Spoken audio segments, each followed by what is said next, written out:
Hi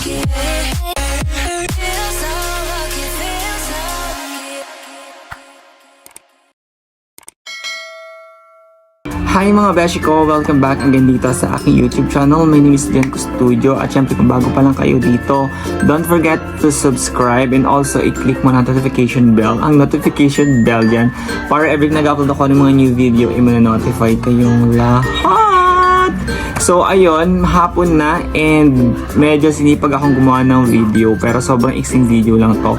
I want to share with you my what we call this, my lotion na ginagamit this month, like December and this January. So I still using this product. Yan, this is a Rosemar Skin Essentials. So ito na yung pangalawang gamit ko ng product ni Rosemar. So na-try ko na yung kanyang tinted sunscreen before. And eto na yung kanyang lotion. So dalawa yung in-avail kong lotion ni Rosemar. So ito yung isa, naka-box pa siya. So ayan, naka-box pa yung isa.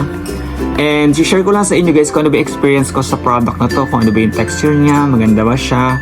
So para meron kayong idea kung may mga balak ba kayong bumili ng lotion ninyo. So by the way guys, so eto yung kanyang packaging. Ayan. So, ang ganda ng packaging niya, no? Ang mura lang nito, like, nabili ko lang siyang 300 plus, dalawang peraso na siya. So, ayan yung kanyang packaging. Ang ganda, sobrang cute.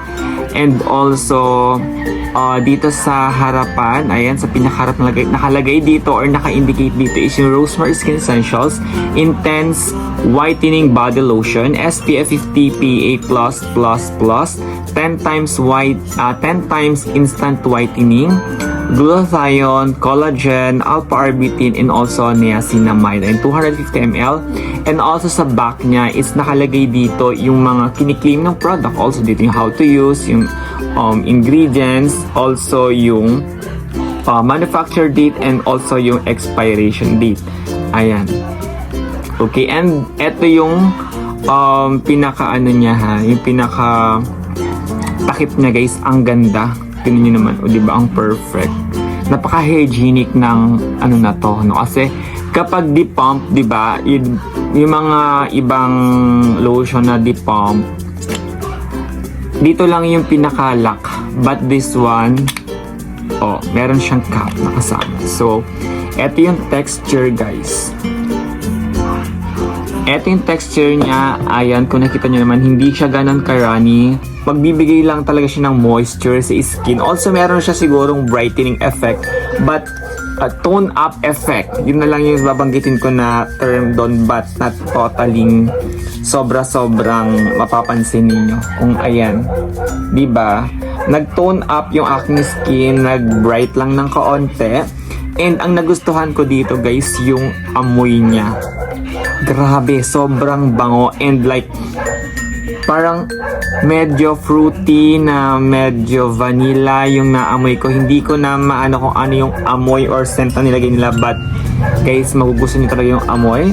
Dadako tayo sa kanyang ingredients. So, mabilis ang video nga lang ito. So, yung ingredients na guys ay meron siyang glutathione, collagen, alpha-arbutin, and also niacinamide na talaga namang sobrang effective pagdating sa pagkaputi ng ating skin. So, dadako na tayo talaga guys sa effect netong product ni Rosemar. So, effective ba to o hindi? So, talagang natutulungan yung skin ko na mag-brighten and also mag-whiten yung aking skin. So, every day talaga akong nakasando. So, napansin ko guys, nung nagamit ko siya, pumantay yung maitim dito ko, no? Kasi nga, sa lagi ako nagkasando, napapansin ko dito, yung aking skin talagang as in, magkaiba yung ayun yung kulay ngayon. Kahit paano, medyo pantay. And also, meron siyang SPF 50 PA+++ na napoprotektahan po ang aking skin every time na lumalabas ako. Okay? So, minsan di ako talaga nagpapayong ganyan, nakakatamad. Minsan mga te. So, ayun, napansin ko sa aking skin mga beshi ko, hindi naman ako nangitim ng bonggang-bongga. So, ayun na naman mga beshi ko. So, ano pa ba? Malagkit ba siya sa skin? Kapag in-apply mo siya, mararamdaman mo yung pagkalagkit. Pero maya-maya lang, wala pang mga 1 minuto, pag na-absorb ng skin mo, wala na yung lagkit feeling sa balat. Okay? So, yun lang mga beshi ko. So, sa mga naghahanap ng lotion ni Rosemar, ayan, eto po yung kanyang lotion na napaka mabenta din ngayon, no? Kasi ang daming reviews, nakita ko parang like, ang dami ding sold. So, sabi ko, itry ko nga itong lotion ni Rosemar, no? Kasi yun. Eto pa yung isa. Ayan, baka sabi nyo niloko kayo, walang laman to guys. May laman po ito, ayan. May laman yan, o, diba? So, kapag naubos ko to, meron pa akong isang lotion. So, magagamit natin siya like mga 3 months. Kasi ito, hanggang dito pa to guys. Almost 1 month ko na siyang ginagamit.